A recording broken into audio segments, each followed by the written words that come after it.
Bum, bum, bum, bum. We're gonna go with screen 2. And sorry, I'm getting it all set up. Promise. There we go. Eee.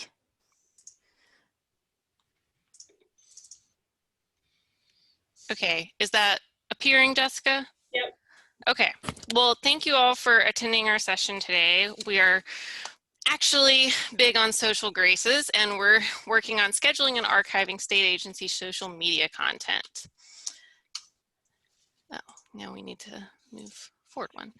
All right, so we're just going to cover a few things today, and I will go ahead and preface this all by saying that this project is very much in the beginning stages, so if we don't have all the answers to the questions, I do apologize.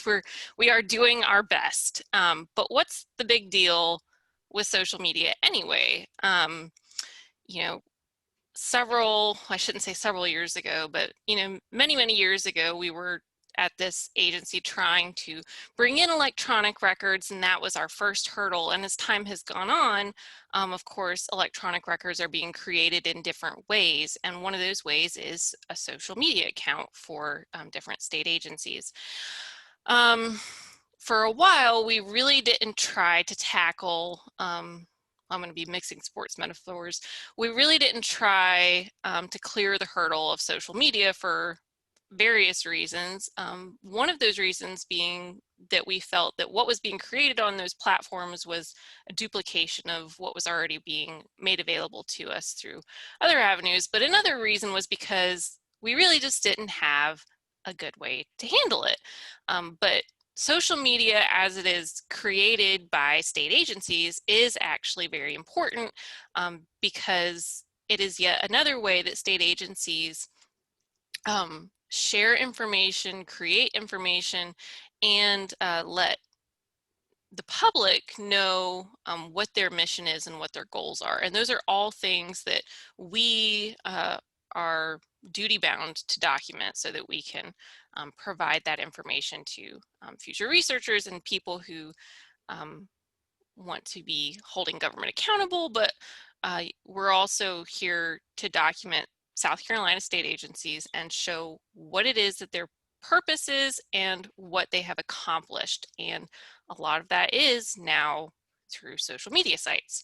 So that's the big deal. And we had to find a way then to deal with it. We couldn't just keep ignoring it, and we couldn't put it off to a later date or say that, well, we're getting these materials another way, because these sites are an integral part of some of our state's agencies. So that's the big deal. Okay, so I'm going to start with just a background on some of the records management issues and just things you need to know if you were listening to my earlier session. Then I talked a little bit about the South Carolina Public Records Act. The South Carolina Public Records Act was passed in the 1970s, and that is the law that, or one of the laws that gives the South Carolina Department of Archives and History our authority. That is what gives the Records Management Division, so myself and my colleagues, gives us the authority to work with state agencies and local governments on the retention, on whether permanent or temporary retention of their public records. The South Carolina Public Records Act defines public record, and the shortest version is that all records created by government entities, meaning any entity that receives public money is a government entity. Any records they create are considered public records, even if they cannot be made publicly available. That is a distinction we actually have to make a lot. So if you create public records, your public records have to have retention schedules, and they have to be retained for a certain length of time. That certain length of time is determined by working with the Records Management Division to establish those retention schedules. We take into account their usage, their importance, any laws that pertain to them, and we establish retention schedules for them.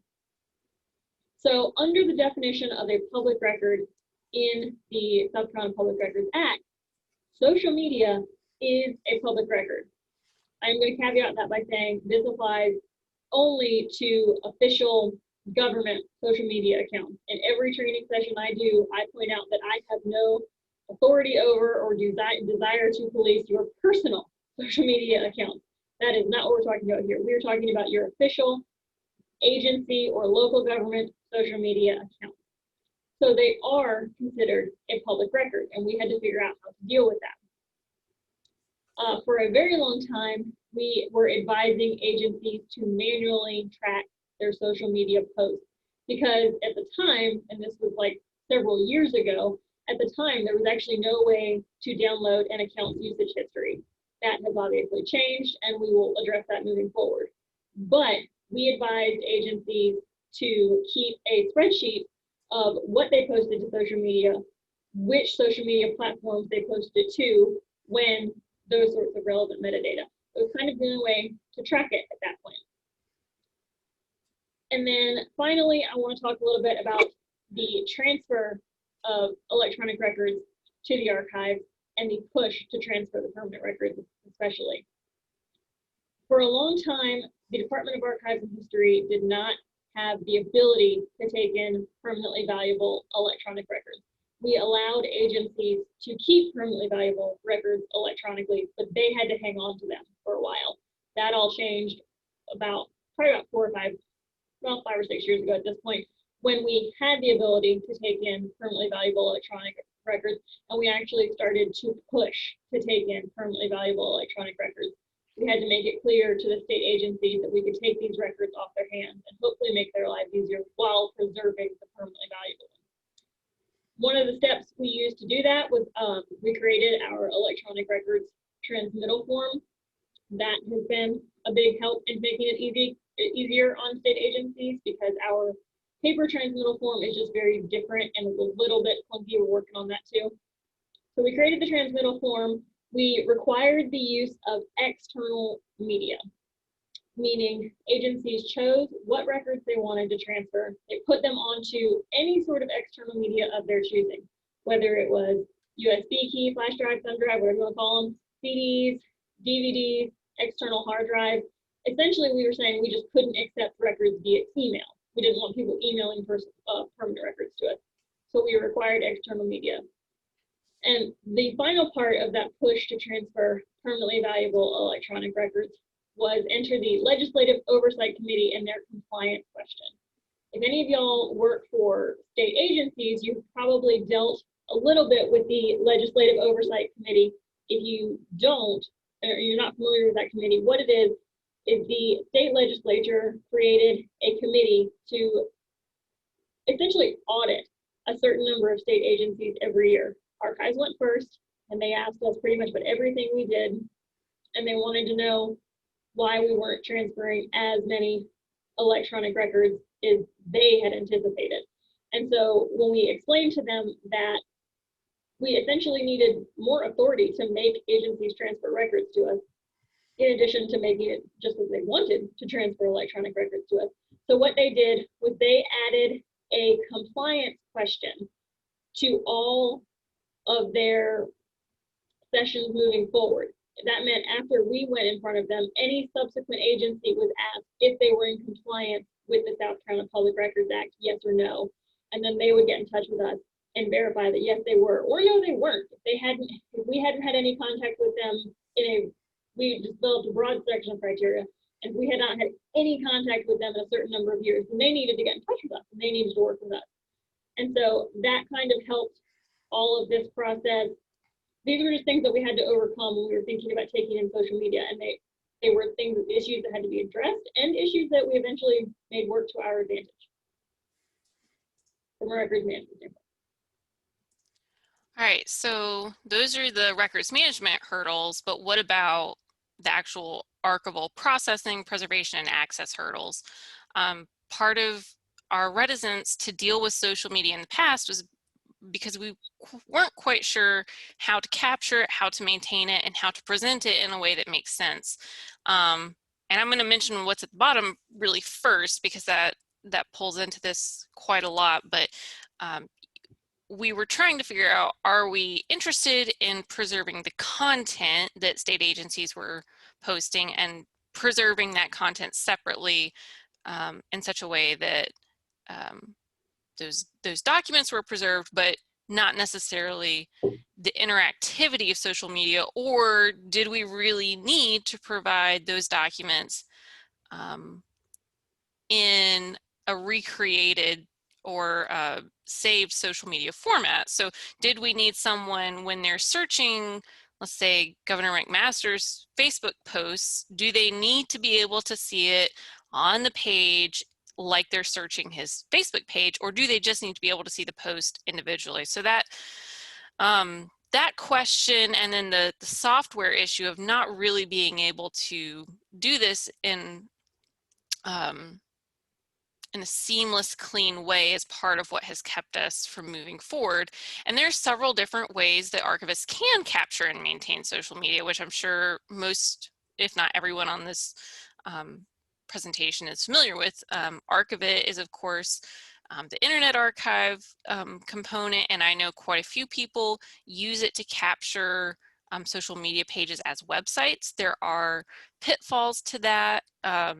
Archive Social is another way to capture social media sites, and that one is a little better than Archivit, well, quite a bit better than Archivit in terms of providing the Facebook or Twitter or Instagram experience to users, to end users that might be researching it.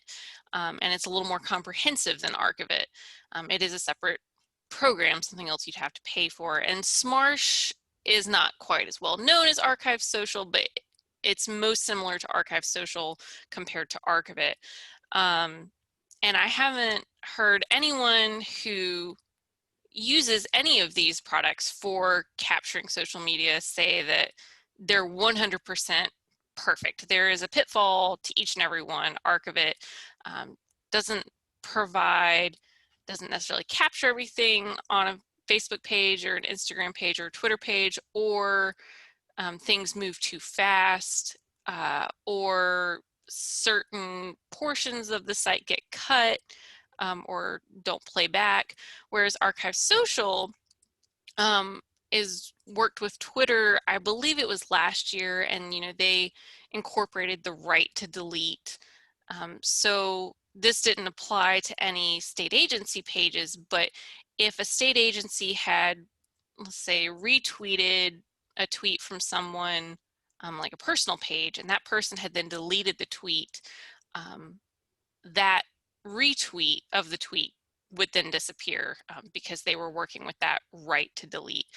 So that was a pitfall. And then, of course, there's the manual capture and maintain that Jessica already covered, which was, we were asking agencies, specifically agency social media managers, to record what they were doing on social media. And that obviously has the pitfall of, well, it's full of pitfalls, really. It was sort of the best we could do without buying any other program, but it depends on an intense level of user accuracy. So someone has to go in and record verbatim what they put on social media. They have to tag it, and they have to keep up on it. And that it's an onerous process, especially for let's say someone with an agency with a very vibrant social media presence. That's a ginormous job. It's already a ginormous job to keep up with your social media. It's an even more ginormous job to constantly be duplicating their work to record it. So those are just a few of the hurdles. What software do we choose to capture and maintain social media? Are we confident that we're going to be able to preserve it? How exactly are we going to provide access, and what kind of burden are we putting on the records creator? So as Morgan pointed out, manually tracking or trying to keep track of your social media usage, if you are a state agency that has a very active social media presence, becomes difficult. Enter the Department of Parks, Recreation, and Tourism. They contacted us early. I had had several conversations with them in 2018, but they really contacted us early in 2019 to discuss the permanent retention of their social media. Um, Unfortunately, it was I say it was not a happy conversation. It turned into a happy conversation, but at first it was not, because the Department of Parks, Recreation, and Tourism not only has their social media accounts as an agency, they also run all of the social media for all of the state parks. So PRT has more social media accounts and is in charge of more social media accounts than any other agency in the state. They have upwards of 30 social media accounts.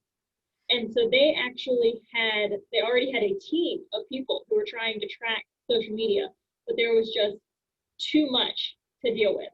They couldn't keep track of it manually. They had a huge backlog of their social media accounts, the entirety of their social media history actually. And they just reached out to us and they were like, we can't keep track of this. What can we do? How can we make this easier? And so we arranged a meeting with their records officer, who luckily is also their legal counsel, and their IT director. And they joined myself and Morgan and I think Brian Collars here at the archive, and they broke it down and they were like, we want to use Archive Social. We cannot transfer records to via external media because our computers do not allow that sort of download. And we want to use Archive Social, and like, they were like, what can we do to make this happen? And so after some internal discussions, we decided to arrange a test run, because we were like, okay, you want to use Archive Social, but we need to make sure that Archive Social is going to give us everything that we need from your social media. We need to make sure we can ingest that into our system, and we need to make sure we have all of the right information. So let's pick a chunk of time. I think we chose like a year's worth of social media for them to transfer to us and see how it goes. And we did acquiesce to their not using external media, and we did set up an FTP transfer for them. Morgan will talk more about that. Next slide. Thank you. So this is basically where the evolution of our thinking started to change, was with this meeting with PRT. Initially, when I first started at the archives at the end of 2014, so into 2015, we started thinking about social media. We always told agencies when they were manually tracking it that it was permanent, because they were mostly supposed to think about social media as falling under 3 different general records schedules. It was supposed to fall under the public relations schedule, the photograph schedule, or the correspondence schedule, because we were very much stuck in that mindset that we were like, social media is a term for a group of platforms. It is not one record series. And public relations and photographs are both permanent record series. Correspondence in this case could or could not be. It would depend on really who was doing the talking on social media.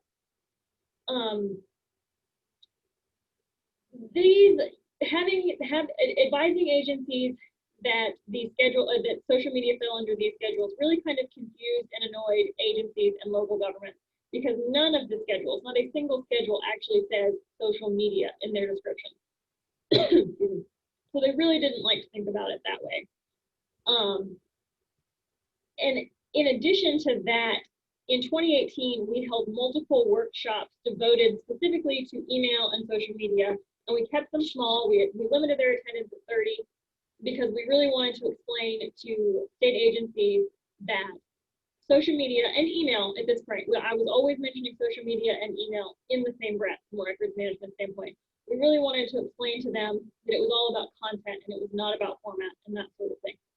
And I think they did go very well. This is actually how PRT knew they were supposed to contact us, because they had attended one of those workshops. But that was our old interpretation, really. That was really our old interpretation. And I think mentioning social media and email always in the same breath actually kind of slowed down the evolution of our thinking. But that kind of brings us to the change that came really in dealing with PRT and 2020, because 2020 brought us the successful test run for PRT. The test run, Morgan will go into it, but the test run went very well. It also brought us the general schedule revision project. we had already decided that it was time to update our general records retention schedules. And if you've ever used them before, you know that they are from the early 2000s. They're getting kind of old. They're getting kind of out of date. They mentioned microfilm way too much, probably. And so we had decided we were already going to update those schedules. So as we were thinking about updating the general schedules, we started really thinking, or I myself and Morgan really started thinking about how social media factored into that. And finally, it also brought the need to work from home. When COVID hit and we all had to work, we were all starting to work from home, we kind of had to come up with not busy work, like, because we definitely, my job especially can be done from home, but they wanted us to have a certain number of larger projects. And so one of the larger projects I was able to do when working from home, but I might not ever have had the time to do if I was in the office, was to research every single state's policy towards social media, whether they mention it or not. Some states haven't gotten there yet, and some states don't talk about social media. But I had the time to research how other states are handling social media in order to bolster our argument that a social media retention schedule or two needed to be included in the general schedule revision project. There was not a really clear trend among the other states, but there are definitely those states who are moving more in the direction we're moving, where social media is viewed more as a record series or two than it previously was considered. Ultimately, we made the decision to create two different social media schedules instead of one retention schedule with two different retention periods. How we will be handling that is we will have one retention schedule for posts, and that will be the permanently scheduled series that will have the selection of needed documentation caveat, which is very useful. And then we will have a second record series that is the comment section. And the comment section are likely not going to be permanent because they're not necessarily as useful. None of this would have actually been possible if we did not have the selection of needed documentation phrase, because that has been incredibly useful, because the selection of needed documentation means that agencies have to transfer everything to the archive, and we decide what is historically important enough to keep. I do not think we would have been able to convince them to take in everything and to keep everything and to make everything publicly available, especially when agencies are cross-posting across multiple platforms. For instance, the same post probably gets posted to Facebook and Twitter, possibly Instagram, possibly Pinterest in some cases. So you don't necessarily need to keep them on all of those platforms. And finally, the creation of the ability to download your usage history really also made this possible, because when an agency could download their usage history and they no longer had to manually track these things, it made them want to work with us more. And Catherine, when she worked with us, did actually make a very useful guide on downloading your social media usage history on each of the big platforms, and we were able to disseminate that out to the agency. All right, so I guess I should put in here as well, I didn't really have it as a slide, but Jessica talked a lot about the evolution of her records management thinking, but there was, at least for my part, the evolution of thinking about this from an archival standpoint as well. And Catherine was quite involved in a lot of these conversations as well while she was here. But I, previously we dealt with these manual tracking spreadsheets, and that was the only way that we were receiving it, because it was the only way that we were allowing folks to give it to us. But my brainwave and my evolution of my thinking sort of came about when we started doing birth certificate records here at the archives. We get birth certificate records, we upload them with item level metadata, and for a while that was a very onerous process. We certainly didn't create the metadata, DHEC created that for us, and then we would assign those records to each scan so that they could be searched in a usable way on our electronic records archive, which is powered by Preservica. But just assigning the metadata records to each scan was still an onerous process. And once that started to become easier, once we really streamlined that process with Excel, I sort of started to wonder if there was an opportunity to use this thinking to describe things at an individual level much more seamlessly, and if we could do that with social media. And that was my evolution and my brainwave of like, I'm not trying to say my, like, is mine and no one else's. I guess I'm just saying that was the moment that I realized it was possible. And that's when I went and talked to Catherine about what it's like to download the data, because she at the time was our agency's social media coordinator. So once we had those conversations and we started talking to Jessica about these things, we started exploring new ways to receive social media. And Jessica mentioned Catherine's handy little guide. Not even sure I'd call it little, but a handy guide for state agency records creators and social media coordinators on how to extract data from their agency page. And you might think that that's pretty self-explanatory to anyone who's using social media, but it's really not. And part of the project is really the intent to give people as much information as they need to make their lives easier, to make our lives easier. So that guide was extremely helpful. And so we can now get social media as a data dump directly from the platform when the social media coordinator, as an administrator, does that.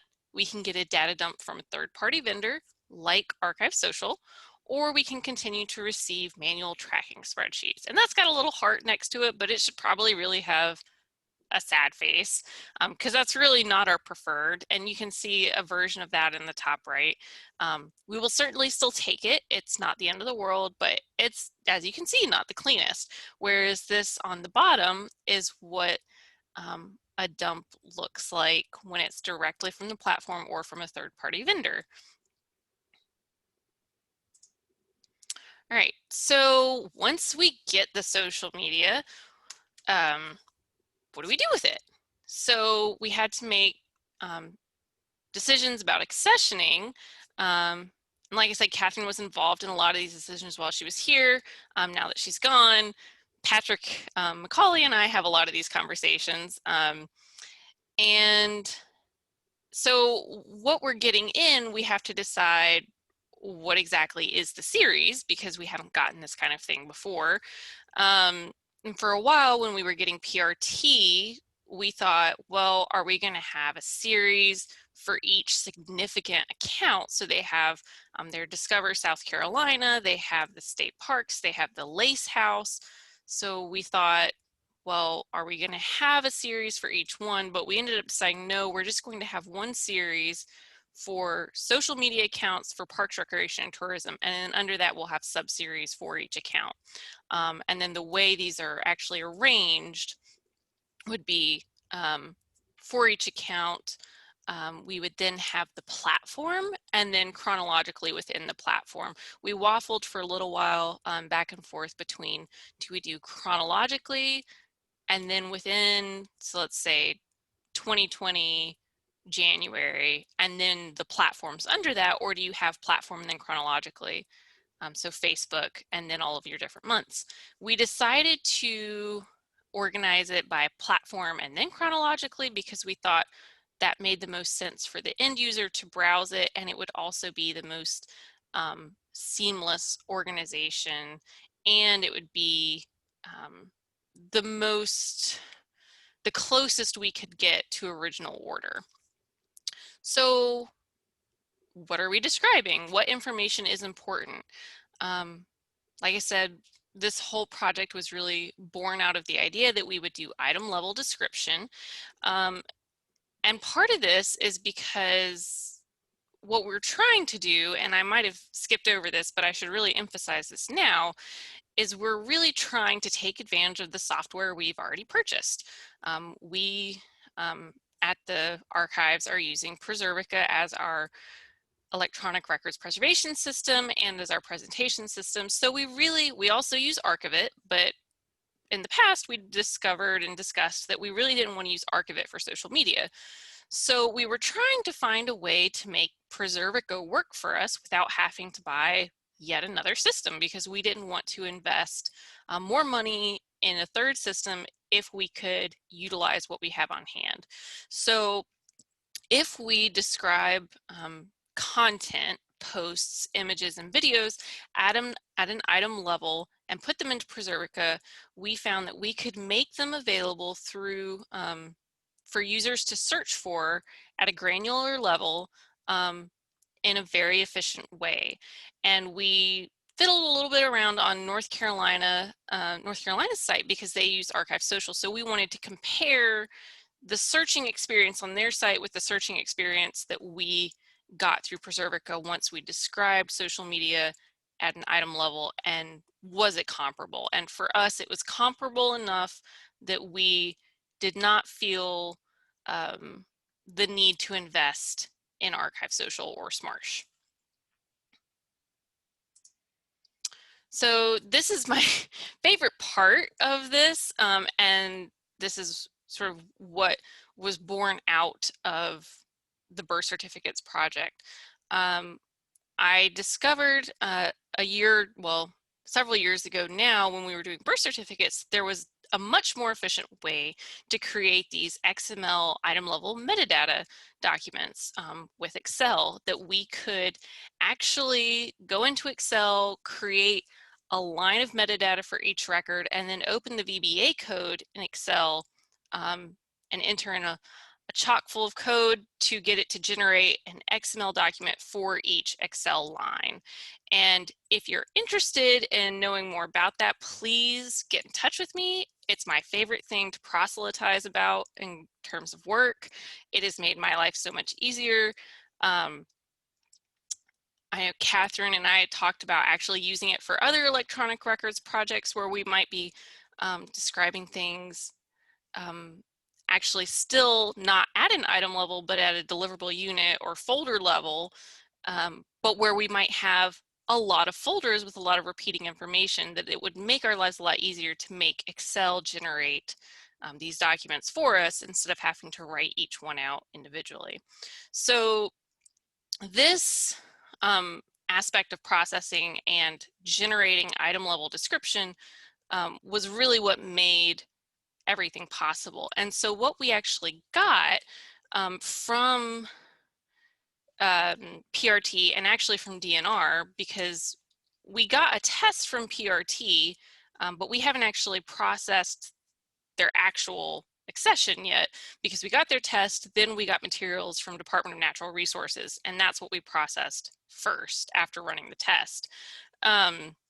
So this is what's really made that possible, but what we get from them are CSV and HTML materials. And so we use the CSV transformed into Excel to generate this metadata that we then pair with the HTML documents.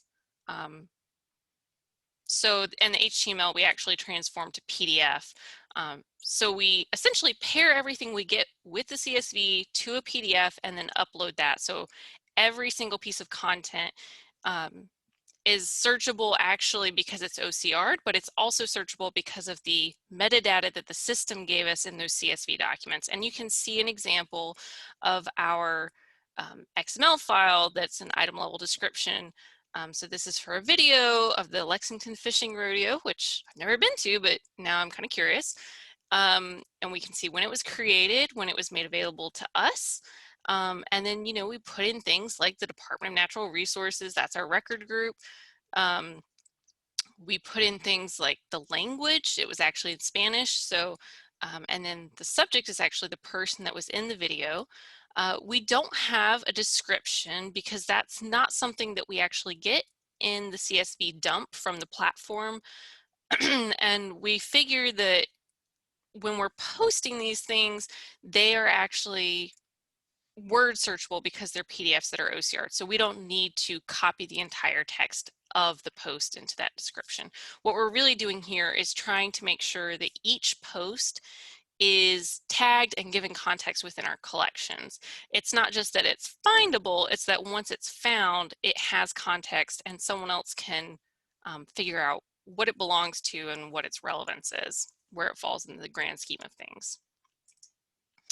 So as I said, we use Preservica here.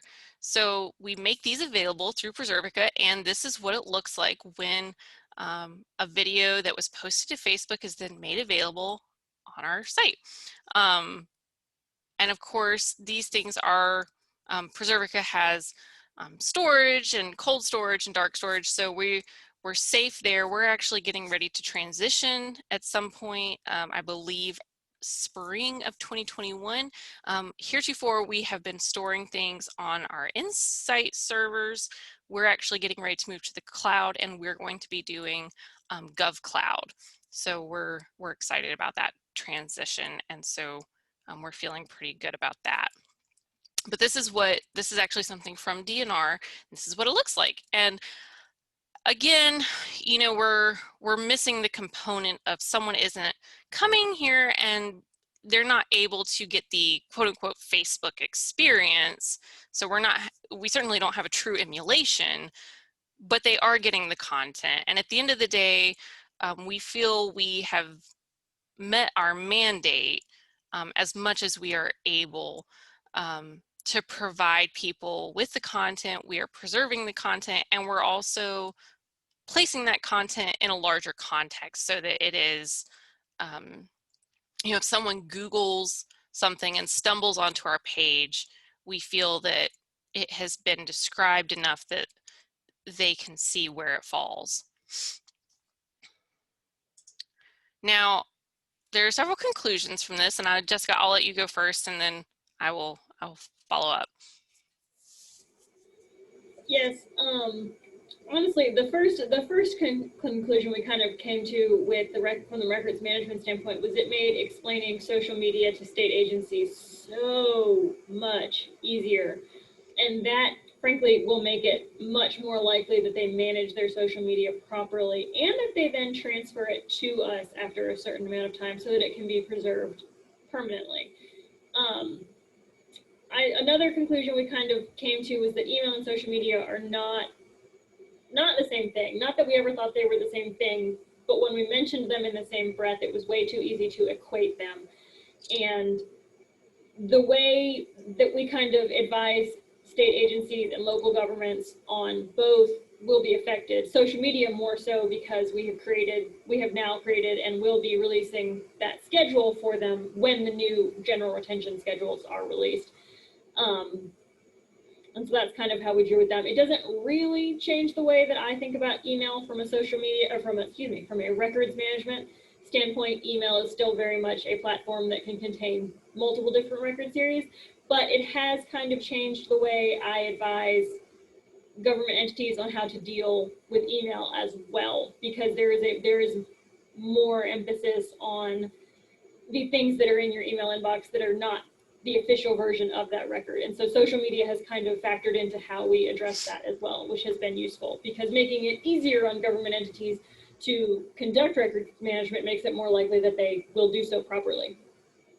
And then from the archival standpoint, the implications, at least for us, the big one was that we could work with our existing platforms to manage social media, and that we didn't have to invest. And this is something that I see as not a hurdle, but just it's just a reality of being in digital archives or electronic records, that what we could do in the past for paper records in-house is not necessarily true of electronic records, because we're archivists. We're not necessarily IT folks. We're not necessarily programmers. We cannot possibly do everything in-house. So we have to work with other software vendors. But as much as possible, we don't like to buy all of the software and the kitchen sink. So we like to know that we can work with the platforms that we've invested in. But this other implications, now this is not true of Archive Social. Whenever you get a data dump from Archive Social, comments are included. However, when you dump directly from the platform as a platform administrator, or a page administrator rather, comments are not always included in that dump. And so, that makes some records managers a little bit nervous because they are much more worried about the comments in a legal sense and in a sense of worried about things coming back to bite them in the butt than we are in terms of historical relevance and whether or not it's worth keeping and is it permanent. So that's a hurdle that we always sort of think about when we're talking to records managers in these meetings, that they might have concerns about comments that we can't necessarily assuage, though I think Jessica's explanations about our new schedules should do something to assuage those fears, but that is just a technological issue that we have. So those are the implications and the conclusions, and we're overall very thrilled that things have worked out for us as much as they have. It is still a project that's very much in the early stages because, like I said, we've only brought in social media records for the Department of Natural Resources. I do have a gigantic, I think it's something like 10 gigabytes. Well, it's not that gigantic, but I've got 10 gigabytes of material from PRT on my computer waiting to be processed. So that's our next project, and it'll hopefully go smoothly. But there's our contact information. You can also find us online. We're not hard to find. And I guess I will go ahead and stop screen sharing. Okay, thank you, Jessica and Morgan, for that presentation. Grace had asked if you could share the guide on how to capture social media, and Jessica dropped that in the chat. So if you're interested, it is there. And she also noted, we definitely live in politically fraught times. I could feel the county records manager's pain. Yes, it was quite a conversation that we had specifically with PRT. I remember, and I think Catherine, were you in that meeting as well? Yeah, there was. Yeah. Sorry about that. They were very concerned about their comments and keeping comments. And so from a legal standpoint, we were able to tell them that if it was scheduled in such a way that we didn't require comments to be kept, then legally they were off the hook. But yeah, I could still feel their pain too. They were very nervous. Any other questions for Jessica and Morgan?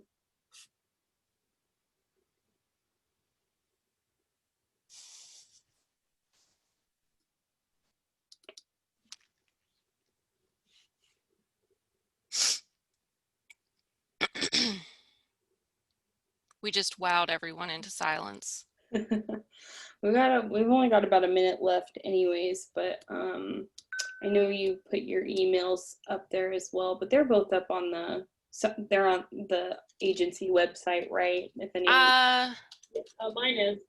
Yeah, I think I'm not, but because I'm not usually contact, just bother Jessica. Just bother, that's fine. Send her all the emails.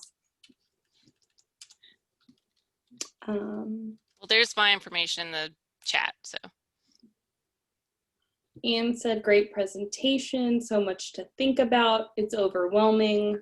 Digital records can do that to a person. it is a little overwhelming, but I think once we started thinking about it in terms of, once we just broke it down to describing things at an item level, it made it a little less overwhelming because we weren't worried about quote unquote Facebook. We were just worried about the posts. So we just got HTML documents and we dealt with those like we would any other HTML document. Yep. It made it a little more manageable in our heads anyway. Anne asked if public universities fell under this obligation. That's a question for Jessica. They do have general records retention schedules, and we are updating those schedules as well. whether or not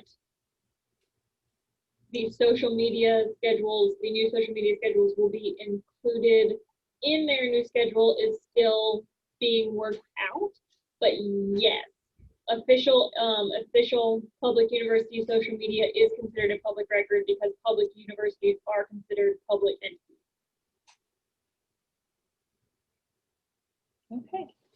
Sorry to make your life harder that way, but at least now you can just download it. I was going to note real quick that guide, there are certain things that are checked that were done for the purposes of the idea that it'd be ingested into Preservica. So it's adaptable and they're different. I think you can download a JSON file too instead of like there are other. You want me to also drop the local one in there? The local one? The Catherine did a state agency one and the local one, which might have, it's been a while since I've actually looked at it, sorry. I think it's the same. Yeah. Oh, okay, never mind. I was well, just in case it's not. I have them right here, just in case. There we go. Do we have any other questions? I always forget that like universities technically fall under state, sort of. Yeah, they have, yeah. Like they are considered public entities because they receive public money. Yeah. Any other questions before we let you go? So you can have a quick break before the next session, which the next one since G1 was canceled, it's just G2, which is SC is so gay, documenting SC LGBTQ communities.